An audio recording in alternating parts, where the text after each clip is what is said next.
mabubutihing babae, sapagkat siya ay higit na mahalaga kaysa mga patong budi. Ang puso ng kanyang asawa sa kanya'y nagtitiwala, at siya ay hindi kukulangin ng mapapala. Gumagawa siya ng mabuti sa kanya at hindi kasamaan sa lahat ng mga araw ng kanyang buhay. Siya ay humahanap ng balahibo ng tupa at lino, at kusang loob ang kanyang mga kamay ay nagtatrabaho.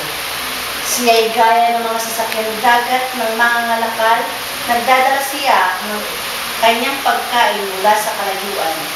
Siya ay bumabangon samantalang gabi pa, patay dyan, at naghahanda ng pagkain para sa kanyang pamilya, at nagtatakda ng mga gawain sa mga babaeng alila niya. 16. Tinitingnan niya ang isang bukid at ito'y binibili niya. Sa bunga ng kanyang mga kamay ay nagtatanim siya ng tubasan. Binibigtisan niya ng lakas ang kanyang mga balakang at pinalalakas ang kanyang mga bisi. Kanyang nababatid na kikita ang kanyang kalakal. Ang kanyang ilaw sa gabi ay hindi namamatay. Kanyang nilalagay ang kanyang mga kamay sa panulid, at ang kanyang mga kamay humahawak ng panghabit. 20. Binubuksan niya sa mga dukha ang kanyang kamay. Inaabot niya ang kanyang kamay sa nangangailangan. Hindi siya natatakot sa niebe para sa sambahayan niya, sapagkat ang buo niyang sambahayan ay nakadamit ng pula. Gumagawa siya ng mga saplot para sa sarili. Ang kanyang pananamit ay pinong-lino at kulay ube. Kilala ang kanyang asawa sa mga pintuang bayan kapag siya'y naupong kasama ng matatanda sa lupain. Gumagawa siya ng mga suotang lino at ito'y pinagbibili at nagbibigay ng mga pamikis sa mga negosyante.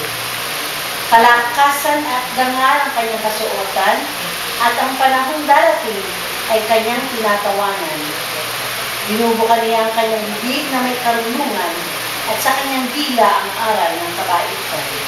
Kanyang tinitingnan mabuti ang mga lakad ng kanyang sambahayan, at hindi siya kumakain ng tinapay ng katamaran. Tumatayo ang kanyang mga anak at tinatawag siyang mapalad, gayon din ang kanyang asawa at kanyang pinupuri sila.